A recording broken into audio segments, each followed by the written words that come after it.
his financial savviness and his ability. I mean, like, this guy, he's going to be able to find an investor under a rock.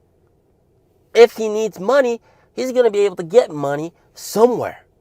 That right there was a video I made 4 weeks ago talking about NIO CEO's capability of getting money just basically anywhere, getting investment basically anywhere.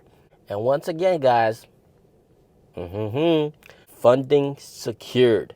So in this video, we're going to talk about what this all means and also further elaborate on the CEO's capability of getting money, and also what the NIO manager told me during extensive conversation when I conveyed to him my worriedness about NIO's overspending and potentially running out of money. But first, like always, smash that like button and make sure to hit the sub.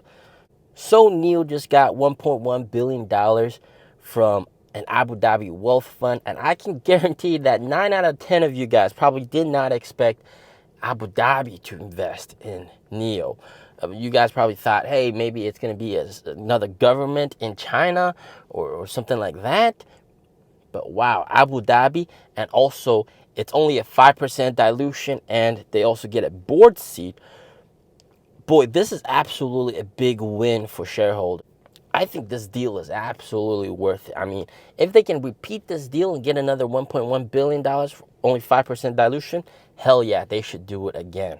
And a board seat might also mean that they are potentially going to expand into Middle East, some of the wealthier countries there. Because over here in China, some of the content creators that I watch in China, they're all Chinese, by the way, some of them are focused mainly on exporting vehicles, electric vehicles, to these wealthy Middle Eastern countries, including Israel. And they have extremely high interest in the new energy vehicles from China, because a lot of these wealthy Middle Eastern guys, they really love these big cars, and whether it's electric or EREV, extended range electric vehicles, they love these vehicles. So there's actually very high demand for these vehicles over there in the Middle East. This move could potentially hint at NIO expanding into the Middle East, which I think is the right move. And I think they're going to see a lot more success over there than in Europe. Now, a lot of you guys might think this $1.1 billion is just a one-off thing. And to be honest, after extensive conversation with the NIO manager and from my understanding of the CEO, this is just one bullet in his gun, all right? He's got a ton of bullets in the gun, and we're going to talk all about them. And each bullet probably gets them at least $1 billion or more. So I've always maintained the aspect that cash burn is very high. Yes, they're going to be burning even more cash in the next few quarters. Yes, we're going to be running close to the edge, running closer and closer to the edge, but we're not going to be pushed over because of the CEO, William Li. He is a master at getting money. From what the NIO manager told me, this guy, William Li, he is 5 atmospheres above us regular dudes in his ability to get money. He convinced the founder of JD to invest in NIO in just 5 minutes. I mean, who else can do that? We're burning a lot of cash, yes, but we're not going to get pushed over because of the different bullets in his gun. And we're going to elaborate further on what the NIO manager told me about these bullets in his gun, which are all ways that NIO is going to get money. And that's the purpose of this video that we're going to talk about today. So there's many ways for him to get money. First way to get money for him is, of course, listing the sub-brand. Of course, the sub-brand hasn't even started producing cars yet, but they could potentially list the sub-brand, get some more money when that's absolutely necessary. They could also, second of all, list NIO's battery production company, because NIO has started its own battery production company with joint investment from CATL.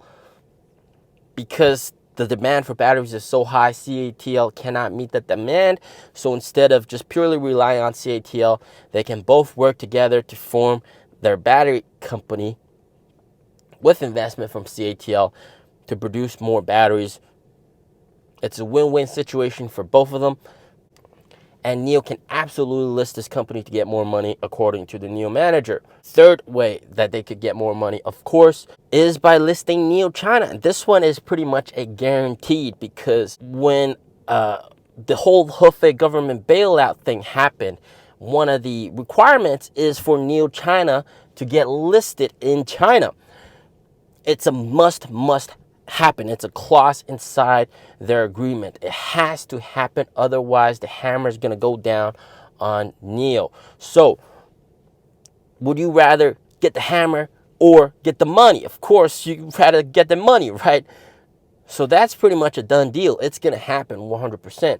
NIO China is going to get listed probably in Shenzhen or Shanghai, and that's going to get them a lot of money as well. The fourth possible way to get more money, get it further, it's called getting more blood, according to the NIO manager. Getting more blood infusion, is of course also to list NIO's power network. So this not only includes swap stations, but also the chargers. So this together, NIO Power, if that's listed as well, gone public, that would also be able to raise a substantial amount of money, because each swap station is worth about at least 2 million RMB. That's the cost to build each swap station. And combined with all the chargers and also the destination chargers, it's just a very big infrastructure company that is also going to be worth billions. Fifth and final way is, of course, a standard dilution, which is what we're seeing right now. It can either be public or to a private wealth fund, like what just happened. And I think this is an absolutely good deal. If they did this publicly, like at the market offering, I think they would get much less money from the deal. And the CEO also has a ton of other bullets that we don't even know about. So I am absolutely not worried about NIO going bankrupt. Well, like I said, cash burn is going to increase. We'll get close to the edge, but we will not go over the edge. There's just so many ways this guy can raise money. I am absolutely not worried. Also raising 1.1 billion US dollars in cash, that gets them around a little under 2 extra quarters of cash burn, which is absolutely fantastic. Gives them more time to turn things around, get things more profitable, which I think might not happen until the sub-brand actually gets released and NIO starts releasing a lot of these cheaper vehicles. Because to be completely honest, this car, NIOs, are still a little bit too expensive. Well, actually not a little bit, way too expensive for a lot of people. People like the car, and even after just trying to sell NIOs, a lot of customers, they sit inside the new ES6, they love it, they like it, until they hear the price, and then their face turns green because of the price. It just surprises them. In China, a lot of people see vehicles more as just a transportation tool to get you from point A to point B. It used to be more of a luxury, a status symbol beforehand, when you had a Benz or you had an Audi or a BMW. Oh, you're the big dude in the black. You're the rich guy. Show off. You got money. That's how you show it off. But now everybody is able to get a Beamer, or everybody's able to get a Benz. It's not that special. Nobody really cares that much anymore. It's more of just a transportation tool. And for that, you have so many other cheap alternatives to go for. BYD, GAC Ion for EV-wise. And just from talking to sales reps, a lot of these customers have purchased BYD. A lot of one of the sales reps I talked to, he's a pretty skinny dude. He told me a lot of his customers went and bought a BYD. Not too surprising. But what that also means is that NIO's cash burn, of course, is going to continue. It's going to get more intense. R&D is going to get more intense. Spending will get more rampant. But NIO CEO is always able to get money somewhere under a rock, in the desert, under a tree. Somewhere he's going to be able to get that money. So I'm not worried about bankruptcy at all.